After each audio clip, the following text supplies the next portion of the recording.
7ஆம் சங்கீதம் 4 வசனத்தை எல்லாம் சேர்ந்து வாசிக்கலாமா? 37ஆம் சங்கீதம் 4 வசனம் சேர்ந்து வாசிக்கலாம். கர்த்தரிடத்தில் மனமகிழ்ச்சியாயிரு, அவன் இருதயத்தின் வேண்டுதல்களை உனக்கு அருள் செய்வார்.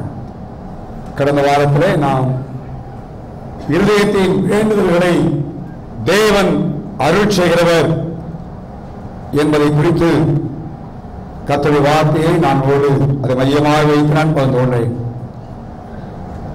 சகரியாவின் வேண்டுதலை தேவன் கேட்டார், சாமுவேலுடைய வேண்டுதலை கேட்டார் என்று பலருடைய வேண்டுதலை குறித்து சொல்லி, யாபேஸ் அவன் வேண்டிக் கொண்டதை கர்த்தர் அருள் செய்து அவன் எல்லாரை பார்க்கிறதும் கனமுள்ள ஒரு மனிதனாய் மாற்றினார். அவருடைய சூழ்நிலையை கர்த்தர் மாற்றி வாழ்க்கையை நிலைமையெல்லாம் மாற்றி எல்லாரை பார்க்கிறதும் கனமுள்ள ஒரு மனிதனாய் மாற்றினார்.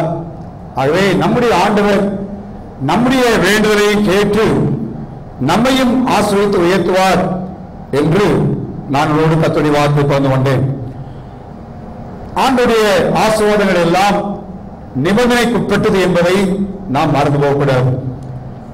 நான் இதற்கு அருள் செய்வார் என்று சொல்வது மாத்திரமல்ல, அதற்கான நிபந்தனைகள் எப்பொழுது நான் பார்த்தாலும் எந்த ஆசீர்வாதமானாலும் எந்த காரியமானாலும் அதற்கான நிபந்தனைகளை தேவன் என்ன செய்திருக்கிறார் சொல்லியிருக்கிறார் என்பதை நான் பார்ப்பதுண்டு. இந்த வசனத்தின் முன்போதிலேயே வாசிக்கிறோம். கர்த்தரிடத்தில் நாம் என்ன செய்ய வேண்டுமா? மனமகிழ்ச்சியாக இருக்க வேண்டும் என்று எழுதப்பட்டுகிறது. ஆண்டவரிடத்திலே சந்தோஷமா இருக்கணும் அப்படின்னு எழுதப்பட்ட வார்த்தையை நாம் வாசிக்கிறோம். நம்மை சுற்றிருக்கிற சூழ்நிலைகள், நம்முடைய சரீரத்தின் நிலைமைகள் எல்லாம் எப்படி இருந்தாலும் நாம் மகிழ்ச்சியாக இருக்கும் பொழுது ஆண்டவர் இருதயத்தின் வேண்டுதலை என்ன செய்வாரா? அருள் செய்வார். இந்த வசனத்தில் நான் தியானித்த வழியிலே அப்படியானால் எப்பொழுது நாம் மகிழ்ச்சியாக இருக்க முடியும் என்பதை வேத வசனத்தின் அடிப்படையிலே நான் தியானித்தேன். அந்த வார்த்தை நான் வந்துள்ள போகிறேன். மகிழ்ச்சி என்பது ஆட்டோமேட்டிக்காக வருகிறது அல்ல. பல சூழ்நிலைகள், நம்மை சுற்றி நடக்கிற காரியங்கள் நம்மை மகிழ்ச்சியை இழக்கும்படியாய் காணப்படுகிற ஒரு நிலைமை. ஆனால் ஆண்டவருடைய இருதயத்தின் வேண்டுதல் எல்லாவற்றையும் நமக்கு அருள் செய்ய வேண்டுமானால் நாம் மகிழ்ச்சியாக இருக்க வேண்டும் என்பதை குறித்து வாசிக்கிறோம். எல்லா சூழ்நிலையிலும் எந்த சந்தர்ப்பத்திலும் நாம் எப்படி மகிழ்ச்சியாக இருக்க முடியும்? அப்போஸ்தலனாகிய பவுல் பிலிப்பியருக்கு எழுதும் பொழுது அவர் பிலிப்பிய சிறைச்சாலைக்குள்ளே எழுந்து இருக்கிறார். அவர் இருந்து கொண்டுதான் சந்தோஷமாக இருங்கள் என்று மறுபடியும் என்ன செய்கிறேன் சொல்லுகிறேன் என்று சொல்லுகிறேன். அப்ப எல்லா சூழ்நிலையிலும் மகிழ்ச்சியா இருக்க முடியுமா? முடியும். இன்னைக்கு ஒருவேளை தேவன் தருகிற அந்த மகிழ்ச்சி நம்ம தக்க வைத்துக் கொள்வதற்கு வேத வசனத்தில் சொல்லப்பட்ட வார்த்தையை நாம் தியானிக்க போகிறோம். முதலாவதாக 20ஆம் சங்கீதம் 5ஆம் வசனத்தை நாம் வாசிப்போம்.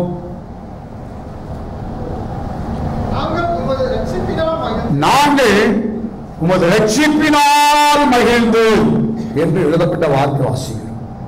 அந்த வார்த்தை சற்று யோசித்து பார்க்க, நம்முடைய வாழ்க்கையிலே நாம் மகிழ்ச்சியாக இருக்க வேண்டுமானால் கடந்த காலங்களை குறித்து சற்று நாம் நினைக்க வேண்டும். நாம் எப்படியாக வாழ்ந்தோம், எந்த நிலைமையில இருந்தோம், அக்கிரமத்திலும் பாவத்திலும் எப்படி ஜீவித்துக் கொண்டிருந்தோம். ஆண்டவரை சந்தித்தாரே, கிறிஸ்துவுக்கு முன்னுள்ள ஒரு வாழ்க்கை, கிறிஸ்துவுக்கு முன்னான ஒரு ஜீவியத்தை நாம் நினைத்து பார்க்கும் பொழுது ஆண்டவருடைய ரட்சிப்பை குறித்து நாம் கடிகூட முடியும்.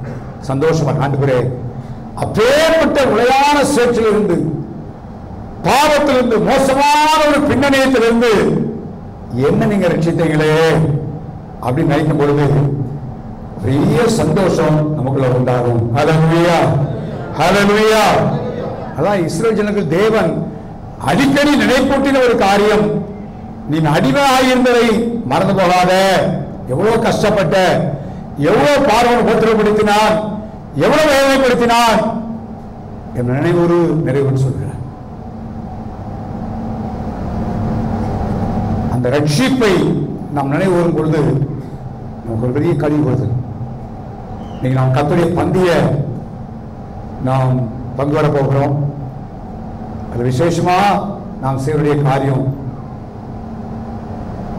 இயேசு எனக்காக இந்த உலகத்தில் 2000 ஆண்டுகளுக்கு முன்பாக ஒரு கல்வாரி சிலுவையிலே தன் ரத்தத்தை சிந்தி தன் மாம்சத்தை பிக்க கொடுத்ததுனாலதான் எனக்கு இந்த மீட்பு செய்யாருங்க கொடுத்திருக்கிறார். அந்த ஒரு சந்தோஷத்தோடு ஆண்டவர் எனக்காக மரித்தது ஒரு பெரிய சந்தோஷமான ஒரு செய்தியோடு, அதைத்தான் நற்செய்தி என்று நாம் சொல்லுகிறோம். சுவிசேஷம் என்றால் என்ன? இயேசு உனக்காய் மரித்தான், பாவங்களுக்காய் மரித்தார் என்பதுதான் சுவிசேஷம். அந்த எப்படியாய் பாவத்தை அடிமைத்த குடியில சேர்ந்திருக்கலாம், சில பலவிதமான காரியத்தின் அடிமைத்தத்தில் இருக்கலாம். அப்படிதான் இருந்தேன், என் ஆண்டவர் என்னை தூக்கி எடுத்தாரே என்பதை நாம் நினைக்கும் பொழுது நாம் கழிவுற முடியும், சந்தோஷமா இருக்க முடியும். ஏன்னா பாவ மன்னிப்பு என்பது பணத்தினால் பெற்றுக்கொள்ளக்கூடிய ஒன்று அல்ல. எந்த மனிதன் நமக்கு தரக்கூடிய ரட்சிப்பு அல்ல. வேதம் சொல்லுகிற வாசிக்கிறோம், விலையேற்ற ரட்சிப்பு என்று எழுதப்படுகிறது. விலை கொடுத்து வாங்க முடியாத அந்த மாபெரும் ரட்சிப்பை தேவனுக்கு இலவசமாக கொடுத்திருக்கிறதுனால அந்த ரட்சிப்பை நம்ம ஆண்டவனை ரட்சித்தாரே என்று சொல்லும் பொழுது நமக்குள்ள பெரிய மகிழ்ச்சி உண்டாகும், பெரிய சந்தோஷம் நமக்கு உண்டாகும். இரண்டாவதாக 1 புத்தகம் 16ஆம் அதிகாரம் 10 வாசிங்க. 1 நாளாகமம் 16:10.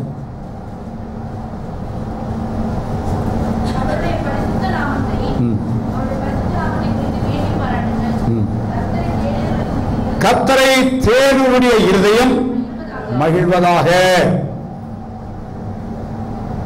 நான் பைபிளை பார்த்த மற்றதுக்கெல்லாம் அநேக ரெஃபரன்ஸ், நான் ஒரு வசனத்தை கண்டுனா அதுக்கு பல ரெஃபரன்ஸை பார்த்து தேடி கண்டுபிடிக்கிறது. இந்த வசனத்துக்கு மாத்திரம் திரும்ப திரும்ப பார்க்க சொல்லப்படுகிறது. 40ஆம் சங்கீதம் 16ஆம் வசனம் வாசிங்க.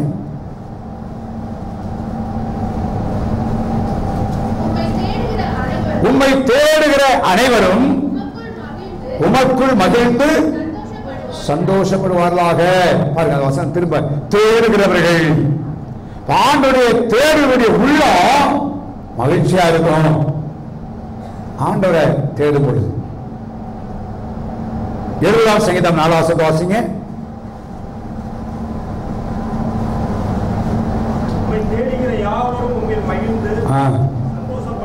தேடுகிற யாவரும் மகிழ்ந்து சந்தோஷப்படுவார்களாக. இது 105ஆம் சங்கீதம் 3ஆம் வசனம்.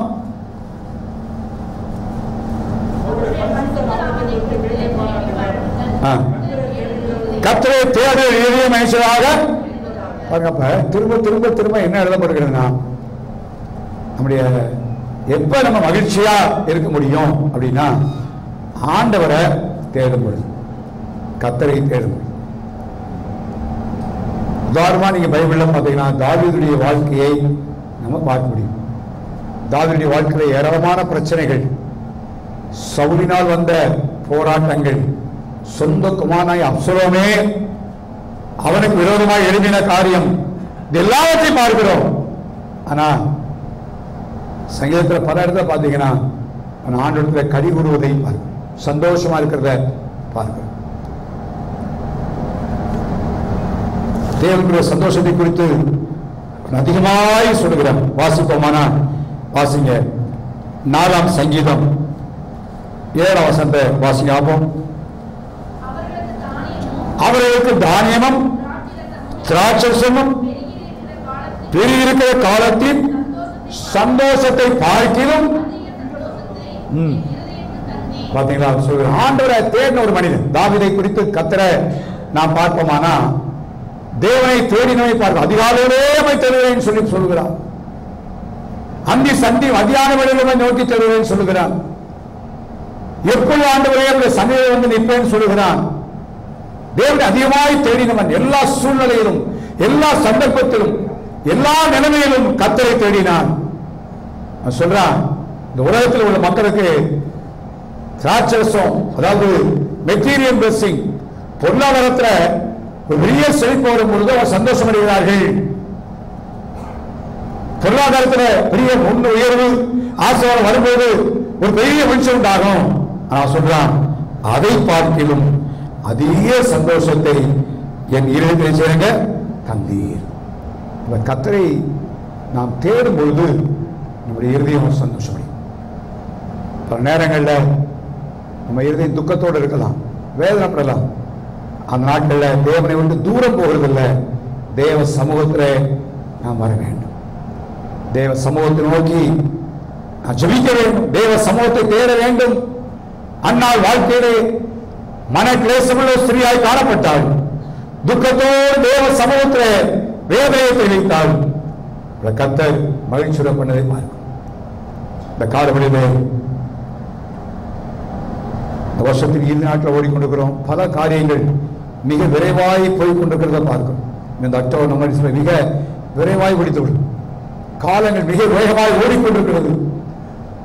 நாட்டில் கர்த்தரை நம்ம தேடும். வரப்போகிற காலங்கள் நமக்கும் நம்முடைய பிள்ளைகள், நம்முடைய குடும்பம், நம்முடைய சபைக்கு நம்ம ஆசீர்வாதமா இருக்கணும்னு சொன்னா நம்ம கர்த்தரை நம்ம தேடும். திரும்ப திரும்ப சொல்ல மத்திய 6ஆம் அதிகாரம் 33 முதலாவது தேவ ராஜ்யத்தையும் அப்படி நீதி என்ன செய்யுங்க, நேரம் கிடைச்சா தேடுவோன்னு யாரும் தயவு நினைக்காதீங்க. தேவனுடைய பிள்ளைகள் எல்லாம் நேரம் கிடைத்தா பைபிள் வாசிக்கிறேன், நேரம் கிடைச்சா ஜெபத்துக்கு போறேன், நேரம் கிடைச்சா ஜெபிக்கிறேன் என்றும் உள்ளங்கள்ல என்னத்தை கொடுக்காது. நேரம் கிடைக்கிறது இல்லை. முதலாவது வாழ்க்கையில நான் ஜெபிப்பேன், கர்த்தரை தேடுவேன். இந்த நாட்களில் குறைவிட்டிருப்போமானா வர நாட்டில் ஆண்டவரை அதிகமாக தேடுவோம், கர்த்தரை தேடும். தாவீதுடைய விருப்பங்களெல்லாம் தேவன் நிறைவேற்றினார்.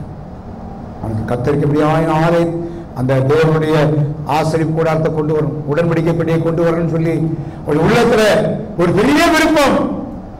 ஒருவேளை முதல்ல அவர்கள் தேவன் வைத்த நியதிப்படி கொண்டு வர தவறிவிட்டாலும் பின்னால அவன் விருப்பத்தை கர்த்தர் நிறைவேற்றினார். தேவன் ஒரு ஆலய கட்ட வேண்டும் என்கிற பெரிய விருப்பம் குமாரனாகிய சாலமோன் மூலமாக அப்படி விருப்பத்தை கர்த்தர் நிறைவேற்றினார். இந்த காலவெளியிலே நம்முடைய இருதயத்தின் வேண்டுதலை தேவன் அருள் செய்வான். நாம் சந்தோஷப்படுறது சந்தோஷமா இருக்கும். இந்த உலகத்துல வேற காரியத்தை தேடி போறதில்லை, சந்தோஷம் இல்லை. இவ்வளவு காரியங்கள் சிற்றின்பார்கள். கொஞ்ச நேரம் சந்தோஷத்தோடைய ஒழியும், கொஞ்ச நேரம் அது மகிழ்ச்சி தரக்கூடிய ஒன்று. ஆனா தேவ சமூகம் தான் நமக்கு சந்தோஷம் தரும் சொல்லி எல்லப்பர்கள் வாசிங்க. 1 புத்தகம் 16ஆம் அதிகாரம் 27ஆம் வசனம் வாசிங்க. வல்லமையும் மகிழ்ச்சியும் எங்க இருக்கிறதா? சரத்தில். ஆண்டவரை ஆராதிக்கிற இடத்துல, தேவ பிரசன்னத்துல அங்கதான் சந்தோஷம் இருக்கு, அங்கதான் மகிழ்ச்சி இருக்கு. ஆலயத்துக்கு வரும் பொழுது ஆண்டவர் நம்மை சந்தோஷப்படுத்துகிறார், கர்த்தர் நம்மோடு பேசுகிறார். ஏசாயாவில் ஆண்டவர் சொன்ன வார்த்தையே வாசிக்கிறோம். ஏசாயா 56ஆம் அதிகாரம் 7ஆம் வசனத்தை வாசிங்க. ஆண்டவரே சொன்ன ஒரு வார்த்தை வாசிங்க. நான் என்னுடைய பரிசுத்த பர்வதத்திற்கு கொண்டு வந்து என் ஜெப வீட்டிலே அவர்களை என்ன செய்வேன்? மகிழ பண்ணுவேன். தேவனுடைய ஆலயத்தில் ஒருவேளை வாரம் முழுவதும் பல பிரச்சனைகள், பல போராட்டங்கள், பலமான காலையில் சந்திக்கிறோம். தேவன் தேவ சமூகத்தில் கொண்டு வந்து அங்க நம்ம என்ன செய்வாருங்க? மகிழ்ச்சிப்படுத்துகிறார். ஏதோ பாடல் மூலமாகவோ, செய்தி மூலமாகவோ, ஏதோ ஒரு வார்த்தை மூலமாகவோ, ஏதோ ஒரு விதத்தில் தேவன் சந்தோஷப்படுத்துகிறார். வேற நாடி போறதில்லை, வேற எங்கேயும் போறதுனால இல்லை. தேவ சமூகத்தில் தான் சந்தோஷம், மகிழ்ச்சி இருக்கிறது. அந்த ஒரு எண்ணத்தோடு வர நான் தேவ சமூகத்துக்கு போறேன், கர்த்தர் தம்முடைய மகிழ்ச்சியை எனக்கு தரப்போகிறார். ஒருவேளை வரும்பொழுது பாரத்தோடு வரலாம், பிரச்சனையோடு வரலாம், கஷ்டத்தோடு வரலாம். ஆனா என்ன ஆட்டிடியூட்? அவன் சொல்லுகிறான் 124 சங்கீதத்தில் தாவீது அதனால சொல்ற வாசியாகும். 122:1 கர்த்தருடைய ஆலயத்துக்கு போவோம் என்று ஏன் அங்கதான் எனக்கு மகிழ்ச்சி. சரியா? தேவ பிரசன்னத்தில் போய் கர்த்தரை ஆராதிப்பதிலே, தேவனுடைய வார்த்தையை கேட்பதிலே, தேவ ஜனங்களோடு ஐக்கியப்படுவதிலே, அங்கதான் எனக்கு மகிழ்ச்சி. அதனால போவோம்னு சொன்ன உடனே எனக்கு என்ன உண்டாயிற்று? சந்தோஷம் உண்டாயிற்று. ஒரு குடும்பம் போல. இன்னும் வேதவாசப்படி நம்ம எல்லாரும் ஒரு அவயவமா இருக்கிறோம். இயேசு தலையாக இருக்கிறார். நாம் கூடி வரும்போது எல்லா அவயவங்களாக ஒன்று சேர்ந்து வருகிறது. தலையாக கிறிஸ்துவத்திலே பிரசன்னராகிறார். அதை விட பெரிய காரியம். குடும்பத்து அங்கத்தெல்லாம் ஒன்றாக சேரும்போது எத்தனை மகிழ்ச்சி. அதே போலதான் தேவனுடைய சபை, தேவனுடைய குடும்பம், தேவனுடைய வீடு என்று எழுதப்படுகிறது. அதனால கூடி விடுவதை விட்டு விடக்கூடாது. சபை விடுதலை அசட்டையாக எண்ணக்கூடாது. சபை விடுவதை அற்பமாக எண்ணக்கூடாது. காரணம், அங்கதான் தேவன் நம்முடைய இதயத்துக்கு ஏற்ற வார்த்தைகளை தந்து அவரை மகிழ்ச்சிப்படுத்துகிறார், சந்தோஷப்படுத்துகிறார். சொல்ல ஆண்டவர் சொன்ன திருமூல வாசி. அப்ப 56 ஏசாயா 56:7 வாசியாப்போம். என் பரிசுத்த பர்வத்துக்கு நான் என் பரிசுத்த பர்வத்திற்கு கொண்டு வந்து ஜெப வீட்டிலே அவள் என்ன செய்வேன்? மகிழ பண்ணுவேன். மகிழ பண்ணுவார். சொல்ல வாரம் முழுவதும் வேற ஸ்தலங்கள்ல வீட்டுல எத்தனையோ பிரச்சனை சந்திக்கிறோம், எத்தனையோ போராட்டங்களை பார்க்கிறோம், நெருக்கங்களை பார்க்கிறோம், பல காரியங்கள், டென்ஷனான நிலைமைகள். ஞாயிற்று வரா போயிட்டோம்னா தொடர்ந்து வருத்தத்தையும் வேலை நினைக்க இல்லை. இந்த நாள் ஒரு ரிலாக்ஸேஷன். ஆண்டவருடைய சமூகத்தில் அவர் மகிழ பண்ணுகிற ஒரு நாள், மகிழ பண்ணுகிற ஒரு நாள். இங்கதான் சந்தோஷம், மகிழம். வேற ஒரு காரியத்தில் அல்ல. இந்த உலகத்தில் சேர்க்கிற பணங்கள் குறைந்து கொண்டே போகும்போது மகிழ்ச்சி போயிடும். சுற்றி இருக்கிறவர்கள் நம்மை குறித்து குற்றச்சாட்டு ஆரம்பிச்சாங்கன்னா, புகழ்ந்தவர்கள் நம்மை குறித்து தவறா சொல்லாட்டா போயிடும். நம்மோடு இருக்கிற விவேகனா போயிடும். இல்லை, தேவ பிரசனம் அப்படி இல்லை. எல்லா சூழ்நிலையிலும், எல்லா சந்தர்ப்பத்திலும் தேவன் ஜெபத்திலே மகிழ்ச்சி சொல்கிறார். வைத்து ஆண்டவரே மகிழ பண்ணு சொல்லியிருக்கீங்க, நீ மகிழ பண்ண. ஆண்டோட ஆலயத்து வரும் பொழுது என்ன எதிர்பார்ப்போம்? இடத்துல பாரம், நெருக்கம், கஷ்டம், ஆண்டவர் மகிழ பண்ணுவார், ஆண்டவரை சந்தோஷப்படுத்துவார். அங்கதான் மகிழ்ச்சி இருக்கு, அங்கதான் சந்தோஷம் இருக்கு. வேற எங்கே இல்லை, உலகத்தில் கிடைக்கிற காரியம் அல்ல. இணைய ரீல்ஸ்ல சிரிப்பு பார்க்கலாம், அது 2 நிமிஷம் உங்களுக்கு சந்தோஷம், அதுக்கு பிறகு எங்கன்னு தெரியாது. மணிக்கணக்காக சிலர் கடந்த நாட்டில் உன்னோட போயிட்டு வெளியே ஊழியர்களை போகும்போது அவர் சொன்னார், ஒரு செல்போனை வாங்கி பார்த்தார். ஒரு நாள் இத்தனை மணி நேரம் செலவழிக்கிறேன்னு சொல்லி அதை தெரிஞ்சான். எப்படி ஆச்சரியமா இருக்கு. இன்னைக்கு நம்முடைய கைபேசி நமக்கு சந்தோஷம் தருகிற ஒன்று அல்ல, தேவ சமூகம் தான் சந்தோஷம் தருகிறோம். அதில் வருகிற நாடகமோ சிரிப்போ நிரந்தரமான சந்தோஷத்தையும் சம்பந்தம் கொடுக்கிறது அல்ல. தேவ சமூகம், தேவ சமூகத்தில் ஜெபம் பண்ணான்னு சொன்னா சந்தோஷனால கத்த நிரம்புவார். அவருடைய ஜெப வீட்டில் தேவன் மகிழ பண்ணுவேன் என்று ஆண்டவர் எழுதி கொடுத்திருக்கிறார். நிச்சயமாய் ஆண்டவர் நம்மை மகிழ பண்ணுவார். தேவ சமூகம் தான். அது மாத்திரமல்ல, எரேமியா புத்தகம் 16ஆம் அதிகாரம் 16ஆம் வசனம் வாசிங்க. எரேமியா புத்தகம் 16ஆம் அதிகாரம் 16ஆம் வசனம். எரேமியா 16 பாருங்க. எரேமியா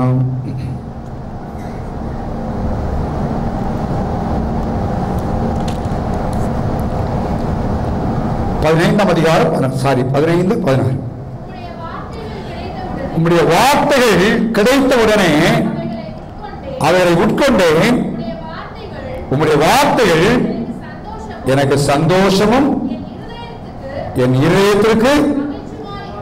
ஹல்லேலூயா, ஹல்லேலூயா. எது சந்தோஷமா? ஆண்டுடைய வார்த்தைகள், ஆண்டுடைய வார்த்தைகள். நம்ம இருதயத்தை சந்தோஷமா வச்சிருக்கிறது எதுனா தேவனுடைய வார்த்தைகள். நமக்கு ஆண்டவர் பெற்ற வார்த்தைகளை கர்த்தர் நமக்கு எழுதி கொடுத்திருக்கிறார். தேவனுடைய வார்த்தைகள். ஏன் பாரத்தோடு பிரச்சனையோடு கவலையோடு இருக்கிற சூழ்நிலை நிவேதத்தை வாசிப்போமானா ஒருவேளை ரெகுலரா பகுதியை வாசிக்க கூட செய்யலாம். கர்த்தர் அந்த வார்த்தை மூலமா நம்மோடு பேச ஆரம்பிப்பார், நம்மை தைரியப்படுத்துகிறார், நம்மோடு இடைபெறுகிறார். தேவனுடைய வார்த்தை அதான் ஒவ்வொரு நாளும் ரெகுலரா பகுதியை வாசிக்கணும். காரணம் எப்படிப்பட்ட சூழ்நிலை நம்ம சந்திக்க போறோம் தெரியாது, எப்படிப்பட்ட பிரச்சனைகள் நமக்கு வரும் தெரியாது. ஆனா இந்த தேவனுடைய வார்த்தைகள் சொல்ல பார்த்தீங்களா, இப்படி வார்த்தைகள் கிடைத்த உடனே அவர் என்ன செஞ்சுட்டேன் உட்கொண்டேன். அப்படின்னா என்ன, அது எனக்கு தான், என்னோட தான் ஆண்டவர் பேசுகிறாரு, எனக்கு தான் சொல்றாரு என்று எனக்காக நான் எடுத்துக்கொண்டேன். அதை உட்கொண்ட மாத்திரத்தில் வார்த்தைகள் எனக்கு சந்தோஷமும் என் இருதயத்துக்கு எப்படி இருக்கா மகிழ்ச்சியுமா இருக்குது. தேவனுடைய பிள்ளைகளே, எனக்கு உங்களுக்கு இந்த கடைசி நாட்கள்ல கர்த்தருடைய வார்த்தையை தவிர வேற வார்த்தைகள் நமக்கு மகிழ்ச்சியை தருகிறது இல்லை. ஹல்லேலூயா. இன்னைக்கு நான் வாசிக்கிற செய்திகள் எல்லாம் நமக்கு துக்கத்தை உண்டாக்குற ஒரு காரியம். நீ வாசிக்கிற செய்திகள் எல்லாம் கேட்கிற செய்திகள் எல்லாம் என்ன உண்டாக்குறது, கலக்கத்தை ஏற்படுத்துகிறது. வேலை இழப்புகள், வேலையில்லா திண்டாட்டங்கள், இன்னும் பல காரியம் நான் கேள்விப்படுகிறோம். வெளிதேசத்திலும் சரி உள்தேசத்திலும் சரி தேசம் நடக்கிற யுத்தங்கள் இதெல்லாம் கேள்விப்படும் பொழுது நம்ம சந்தோஷத்தை இழக்கப்படுகிறது. ஆனா இந்த உலகத்தில் கர்த்தருடைய வார்த்தை மாத்திரமே நமக்கு சந்தோஷத்தை உண்டாக்குறவர். அந்த வார்த்தை அதிகமாக பற்றிக் கொள்வோம், அந்த வார்த்தையை பிடித்துக் கொள்வோம். 119 சங்கீதத்திலும் வாசிக்கிறோம். 11 வசனத்தை வாசிக்காப்போம். 119 சங்கீதம் 111 வசனம்.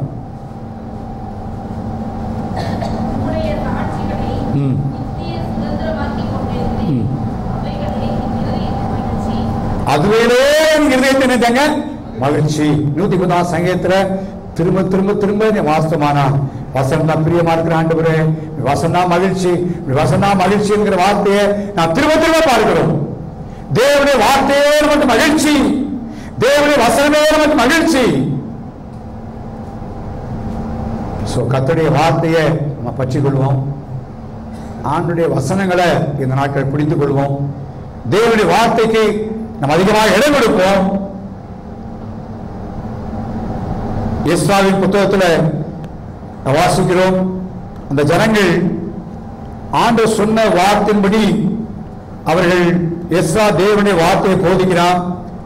போதித்த மாத்திரத்தில் அவ்வளவு நாட்கள் அந்த பண்டிகை கொண்டாடவில்லை.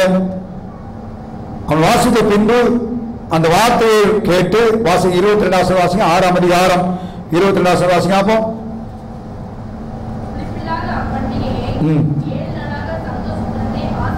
நல்லா கவனிங்க, அவர் பண்டிகை ஆசிரியர்கள தேசத்தை வந்துவிட்டார்கள். புளிப்பில்லா அப்ப பண்டிகையை 7 நாளும் நினைச்சார்கள், ஆசிரித்தார்கள்.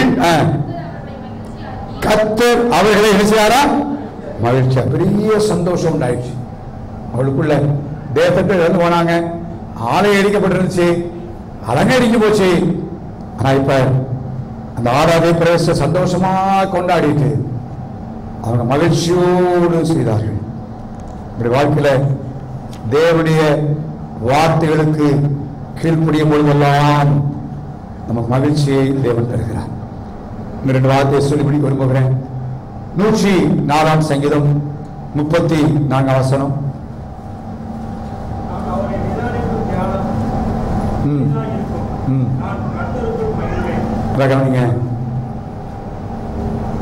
தியானிக்கிற தியானம் இனிதா இருக்கும், நான் கர்த்தருக்குள் என்ன செய்வேன் மகிழ்வேன். அப்ப என்னங்க, வேதவசத்தை வாசிக்கிறது மாத்திரமல்ல, தேவனுடைய வார்த்தையை நாம் தியானிப்பது நம்ம உள்ளத்தை பெரிய சந்தோஷம்.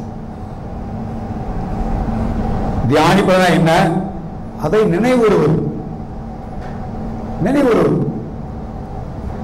உள்ள தேவையோடு இருக்கிறோம். 5 அப்பத்தை கொண்டு 5000 பேரை தேவன் போஷித்ததை கொஞ்சம் நம்ம சிந்தித்து பார்க்கிறோம், கொஞ்சம் தியானிச்சு பார்க்கிறோம். அப்ப என்ன உண்டாகும்னா நம்மளோட பெரிய சந்தோஷம். என்ன, ஆண்டவர் கொஞ்சத்தை கொண்டு அநேகரை என்ன செய்ய முடியும், போஷிக்க முடியும். அதுக்கு மகிழ்ச்சி உண்டாகும், துக்கத்தை அல்ல சந்தோஷத்தை உண்டாகும். என்ன நம்பிக்கை உண்டாகும், எனக்கு ஆண்டவர் செய்ய முடியும், எனக்கு ஆண்டவர் செய்ய முடியும். மரித்த லாசருவை உயிரோடு எழுப்புவதை குறித்து தியானிக்கணும்னு வச்சுக்கொள்ளுங்க. அப்ப என்ன உண்டாகும், செத்து போய் நாளை போன சரீரத்தையே உயிரோடு எழுப்பின ஆண்டவர் என்னையே சுமாக்க முடியும். நமக்குள்ள ஒரு பெரிய சந்தோஷம் உண்டாகும். அதான் சொல்றேன், தியானிக்கு இனிமையா இருக்கும். நான் கர்த்தருக்குள் என்ன செய்வேன், மகிழ்வேன். வாழ்க்கையில பல்வேறு காரியங்கள், பிரச்சனைகள் நடைமுறை வாழ்க்கையில பல காரியங்களை சந்திக்கணும். தேவனுடைய வார்த்தையை தியானிக்கும். நம்முடைய எண்ணங்கள்ல கர்த்தருடைய வார்த்தையே தியானமாக இருக்கட்டும். தேவனுடைய வசனங்களே நம்முடைய சிந்தையாக இருக்கட்டும். பெரிய மகிழ்ச்சியை உண்டாக்கும். 71 சங்கீதம் 23 வாசியாகும். 71:23. நான் பாடும்போது என் உதடுகளும் என்னை மீட்டுக் கொண்ட ஆத்மாவும்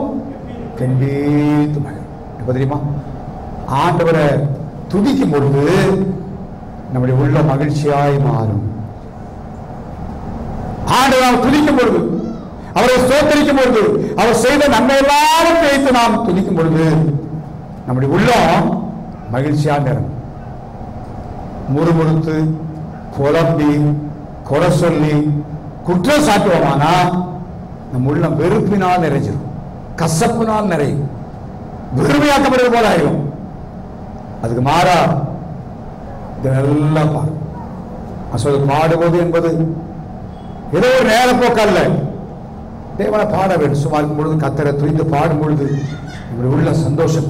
ஆண்டவரை துதிக்க துதிக்க துதிக்க துதிக்க சந்தோஷம் உண்டாகும். அதுதான் நீதிமொழியையும் சார்படையை வாசிங்க. 29 அதிகாரம் 6 வசனம்.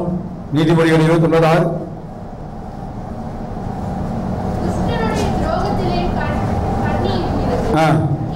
நீதிமானோ பாடி என்ன செய்யறானா, மகிழ்கிறான். நீதிமானோ பாடி மகிழ்கிறான். இதெல்லாம் கர்த்தர் நமக்கு ஏற்படுத்தியிருக்கிற வழிகள். நாம் சந்தோஷமா இருப்பதற்கு தேவன் ஏற்படுத்தியிருக்கிற காரணங்களை நாம் பார்க்கிறோம். இதை நம்ம செஞ்சோமானா நம்முடைய இருதயம் சந்தோஷத்தான் இருக்கும். ஹல்லேலூயா, ஹல்லேலூயா. இந்த உலகத்துல சந்தோஷத்தை இழக்கிற பல சூழ்நிலைகள் நம்முடைய வாழ்க்கையில் இருக்கிறது. பல நேரங்கள் வருகிறது, பல காரியங்கள் சம்பவிக்கிறது.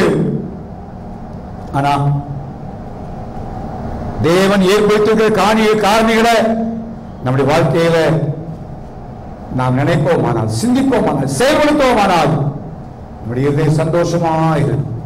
நீதிமானோ பாடி மகிழ்கிறான். கர்த்தரை பாட வேண்டும், ஆண்டவர் துதிக்க வேண்டும். ஆண்டவர் செய்த நன்மைகள். ஒருவேளை 2025 வருஷத்தின் இறுதி நாட்கள் வந்திருக்கிறோம், இறுதி மாதங்களுக்குள்ளே பிரவேசித்துக் கொண்டிருக்கிறோம். இந்த வருஷம் ஒருவேளை நாம் எதிர்பார்த்த காரியங்கள் நமக்கு கிடைக்காமல் இருக்கலாம். இன்னும் ஜெபத்துக்கு ஒருவேளை பதில் வராமல் இருக்கலாம். ஆனா ஜனவரி 1ஆம் தேதி வரைக்கும் இருந்து அக்டோபர் 12ஆம் தேதி வரைக்கும் தேவன் நம்மை நடத்தின வழிகளை யோசித்து பார்ப்போம். ஆனா ஆண்டவர் துதிக்காமல் இருக்கவே முடியாது. எத்தனை ஆபத்திலே கத்தமை தப்பித்தார், எத்தனை விரைவிலே தேவன் உதவி செய்தார், வியாதியிலே தேவனை பாதுகாத்தார், தேவையான நேரங்களிலே தேவையை சந்தித்தார். இதெல்லாம் நினைச்சு பார்க்கும் பொழுது நம்ம உள்ளம் துதியினால் நேரம், புலம்பலினால் அல்ல. புலம்ப புலம்ப புலம்ப உள்ளம் வருத்தமா துக்கமா தான் மாறும். ஆனா இதை சந்தோஷப்பட வேண்டுமா, தேவனை துதித்து நான் பார்க்கும் பொழுது நம்முடைய உள்ள சந்தோஷத்தினால் இருக்கும். கடைசியாக 2 நாளாகமம் 6ஆம் அதிகாரம் 41ஆம் வசனத்தில் வாசிக்கிறோம்.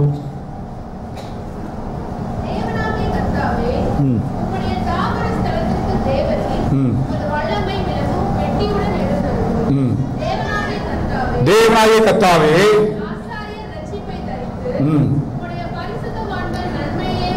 உம்முடைய பரிசுத்தவான்கள் நன்மையிலே என்ன செய்வார்கள், மகிழ்வார்கள். ஈஸி டிரான்ஸ்லேஷன் சொல்கிற டிரான்ஸ்லேஷன்ல holy people be happy because you are good. ஆண்டவரே, பரிசுத்தவான்கள் சந்தோஷமா இருப்பாங்க. ஏன் அப்படின்னா நீர் எப்படிப்பட்டவரா இருக்கிறீர், நல்லவரா இருக்கிறீர். அதனால அவங்க சந்தோஷமா இருப்பாங்க.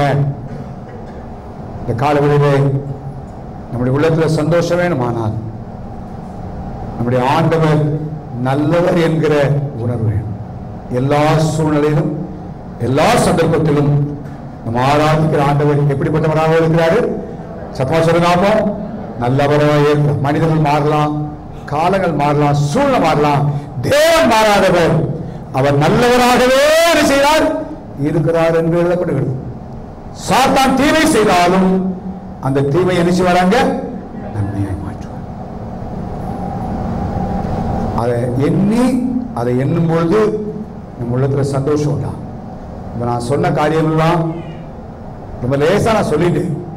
ஆனா சில நேரங்கள் நம்முடைய உள்ளங்களில் துக்கங்கள், சில பாரங்கள், சில கவலைகள், சிந்தனைகள், பல எண்ணங்கள் நம்முடைய சந்தோஷத்தை இழப்படியாய் செய்யும். இந்த காலையில் பரிசுத்த ஆவியானவர் இந்த வார்த்தையின் ஊடாக நம்மோடு நிறைவேற்றிக் கொண்டிருக்கிறார். ஏதோ ஒரு காரியம் நம்முடைய சந்தோஷத்தை இழக்க பண்ணி கொண்டிருக்கலாம், நம்முடைய உள்ளத்தில் வேதனையை தந்து கொண்டிருக்கலாம், வருத்தத்தை ஏற்படுத்திக் கொண்டிருக்கலாம். நான் காலையில் ஆண்டவர் நான் நீங்கள் அவருக்குள்ள சந்தோஷமா மகிழ்ச்சியாக இருக்க வேண்டும் என்று தேவன் விரும்புகிறார். ஆனால் கர்த்தர் நல்லவர்.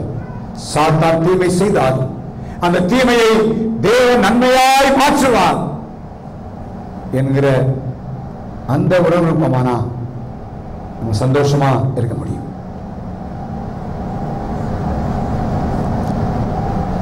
ஆபூக்கின் வாழ்க்கையை நான் முன்னிறுத்த முடியாது விரும்புகிறேன். நம்ம எல்லாரும் தெரியும், ஆபூக் 3ஆம் அதிகாரத்தில் நான் சொன்ன ஒரு ஸ்டேட்மெண்ட் மிக ஆச்சரியமான ஒரு ஸ்டேட்மெண்டாக நம்ம பார்க்க முடியும்.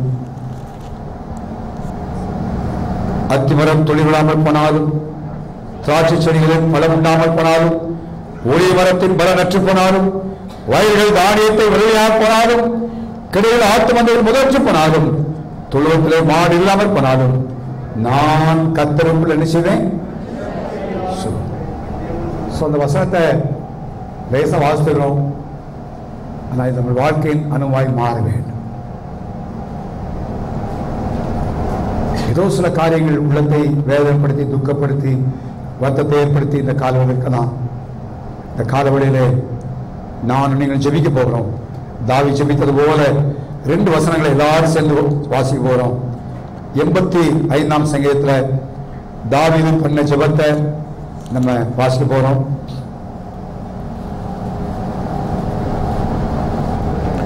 85 6ஆம் வசனத்தை எல்லாரும் பைபிளை திறந்து எல்லாம் இணைந்து நாம் வாசிக்க போறோம். 85ஆம் சங்கீதம் 6ஆம் வசனம் வாசிக்கலாமா?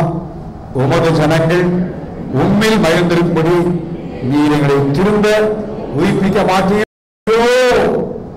ஆண்டவரை கேட்க, ஆண்டவரே ஒரு நாள் சந்தோஷமா இருந்தேன், ஆனா இன்னைக்கு இல்லை, ஏதோ காரியம் இடத்துல இருக்கு. தேவனுடைய வார்த்தையை கேட்டேன், இந்த வசனத்தின்படிதான் செய்வதற்கு என்னை திரும்ப என்னை உயிர்ப்பித்துவிடும் ஆண்டவரே, என்னை திரும்ப என்னை உயிர்ப்பித்துவிடும் கேட்போம். 2வது மோசேயின் ஜெபம் நம்முடைய ஜெபமாய் மாறட்டும்.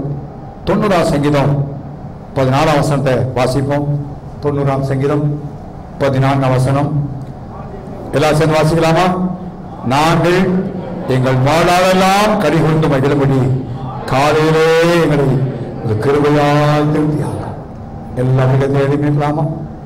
எல்லா தேவசமும் எழுதி மீட்போம். ஹல்லேலூயா. ஆண்டவர் நம்முடைய இருதயத்தின் வேண்டுதல் எல்லாவற்றையும் அருள் செய்கிற தேவன், இருதயத்தின் வேண்டுதல் எல்லாம் தருகிற தேவன். ஆனால் கண்டிஷன் மன மகிழ்ச்சியாய் கணேர் உள்ளத்துல மகிழ்ச்சி இல்லை. ஏதோ காரியங்கள் வேதனையோடு, துக்கத்தோடு, பாரத்தோடு இந்த காலவெளியிலே நாம் நீங்கள் மகிழ்ச்சி அறுபடிய சில வழிகளை தேவன் ஏற்படுத்தி கொடுத்திருக்கிறார். ஆண்டவர் ஒரு நாள் தீமை செய்யாத ஆண்டவர். ஆண்டவரே, பரிசுத்தவான்கள் சந்தோஷமாக இருப்பார்கள். காரணம், யூ ஆர் குட். நீ நல்லவர் ஆண்டவரே, நீ நல்லவர் அப்பா, நீ நல்லவர் ஆண்டவரே.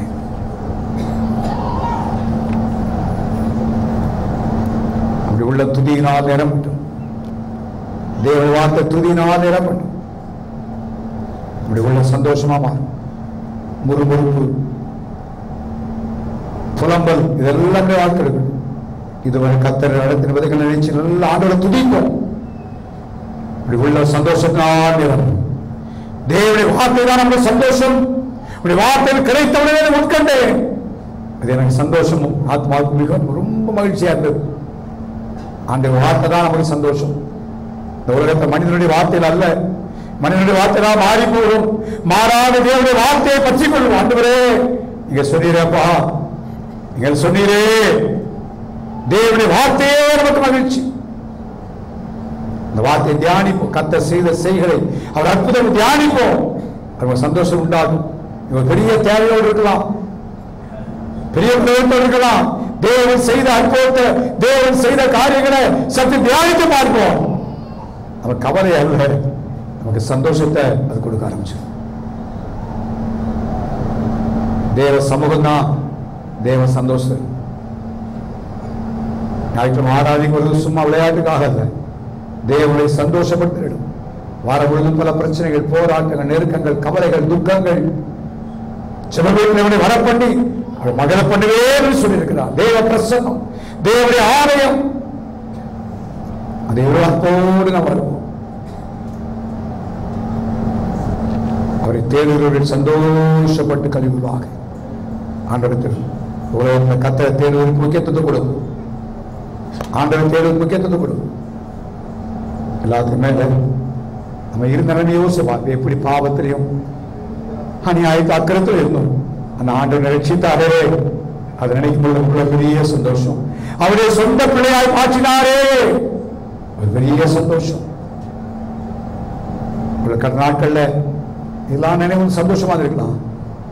இன்னைக்கு ஒருவேளை ரட்சிப்பு இந்த சந்தோஷம் இறந்து போயிருக்கலாம். ஆண்டோடைய கேட்க, ஆண்டவரே நாங்கள் உண்மை கலிகூர்ந்து மகிழ்ந்திருக்கக்கூடிய எங்களை திரும்ப உயிர்ப்பீங்க. ஆண்டவரே எங்களை திரும்ப உயிர்ப்பீங்க. அப்படிங்க வாழ்க்கையில் ஏதோ ஒரு இடத்துல நாங்கள் இடம் கொடுத்தோம், ஆனால் எவ்வளோ மகிழ்ச்சி போயிடுச்சு, இந்த சந்தோஷத்தை இழந்திருக்கிறோம். ஆண்டவரே இந்த காலவெளியிலே எங்களை மகிழ்ச்சியா இருக்கும், எங்களை உயிர்ப்பீங்க. ஆண்டவரே ஹல்லேலூயா.